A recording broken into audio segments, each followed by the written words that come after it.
We are ready.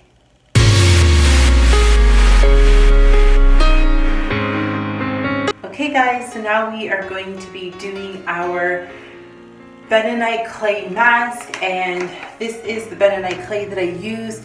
I really like this one. I got it off of Amazon because this one is 100% pure and natural. So essentially what I do to do my mask is I get a plastic bowl as well as a plastic spoon. And the reason why I use plastic things is because Bentonite clay tends to pull out it pulls out bacteria, it pulls out a lot of other things, including aluminum. And so if you use an aluminum spoon, you can actually get it to pull out the aluminum and all of deficiencies in the spoon, and then it won't work as well on your face. So basically how I normally do it is I get a tablespoon, and I'm just going to do 2 tablespoons of the clay.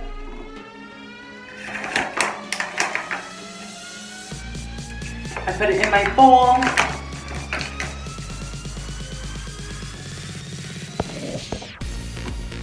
And then I like to use warm water, and I just pour it in and start mixing, and then I basically just see if I need more.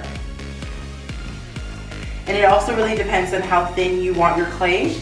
I kind of like mine to be a little bit thick. I find that when you use warm water, it helps the clay to kind of mix out properly. I find it to be really lumpy when you use cold water, so I like to use kind of like not really hot, but like lukewarm water. And then you just mix it in to your clay like this, the water.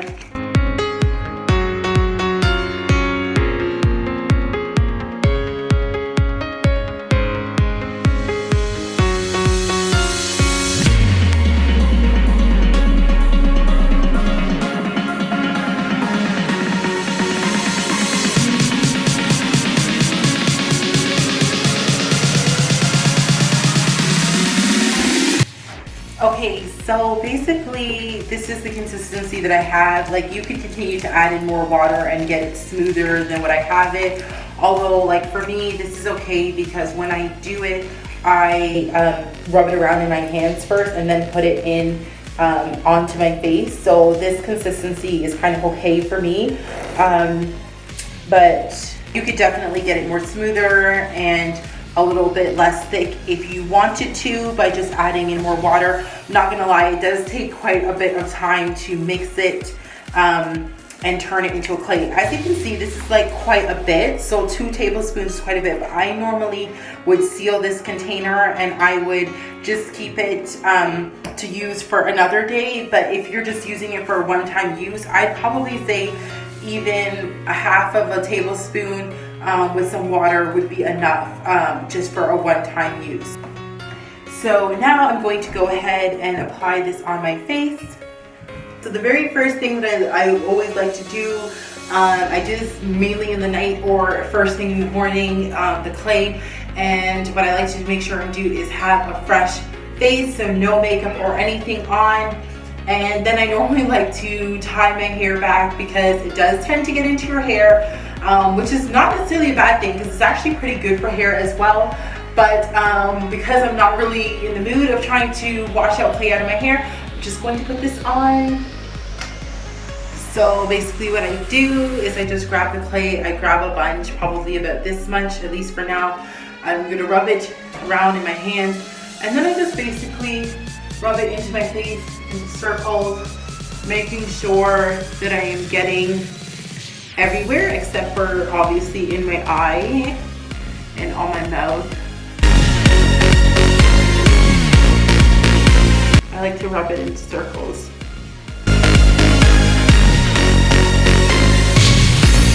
It's really funny, I like to scare my kids when I put this on, because when it dries, it looks really funny.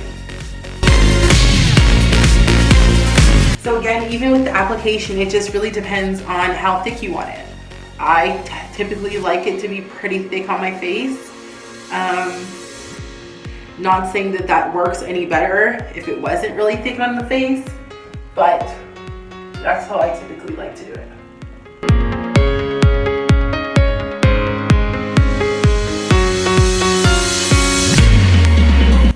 So as I mentioned before, bentonite clay is really good in absorbing oil from the skin. It also gets rid of and pulls out a lot of bacteria and toxins out of the face.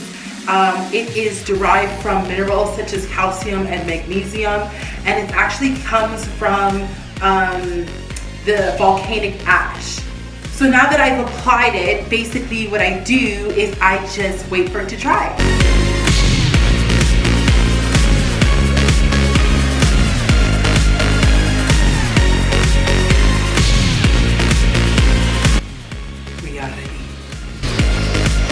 Okay guys, so you're ready to wash this off. And so one thing I want to say is about bentonite clay, you can probably tell by the way I'm talking, is that it dries on your face and it feels like it's pulling your face. And when you're talking, you feel like all of your skin is cracking.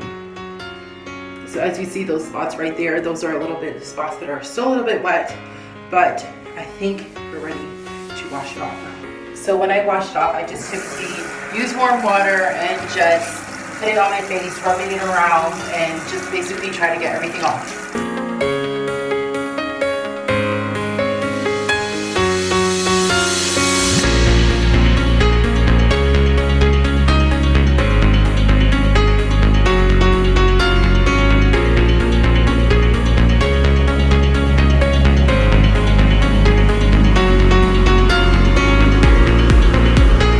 After you finish washing it off, just use a clean towel and just pat your face, dry, check in the mirror, make sure that your hairline, that everywhere that had the clay, that is completely off.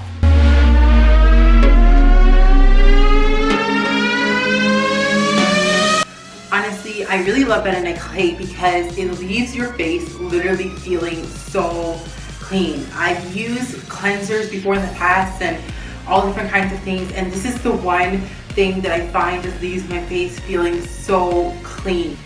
Now, many people talk about that they use bentonite clay every day. I don't use bentonite clay every day. I maybe use bentonite clay once to twice a week.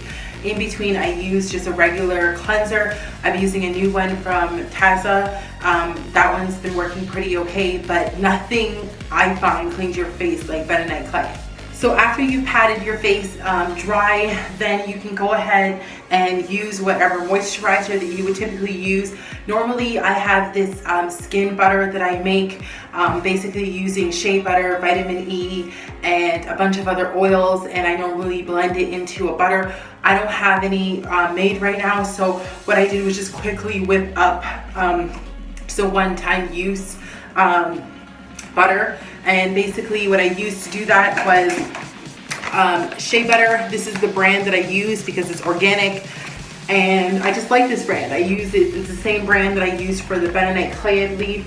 And I have a couple of other things from this brand, including cocoa butter and stuff like that, that I use to make lip balm. And I basically just mix that with some almond oil, and as you can see, this is the same brand. It's from Amazon. I will put the link to all the stuff that I use inside the description box. So pretty much, as I said, I just mix those two together, and this is kind of the consistency, if you can see it. It's a pretty thick consistency, so you don't need a whole lot. You just need a tiny bit. And then I just mix it around in my hand, and I probably have a little bit too much. And then I just kind of dab it in the areas that I know I'm going to be applying it. And then I just wipe off the excess in my towel, and then I just circle it in, kind of going upwards. The clay just basically strips your skin of all oils and toxins and bacteria. So using a nice butter with oil like almond oil, which has lots of nutrients and lots of good things that's for your face, that's good for your skin, is definitely a good thing to apply.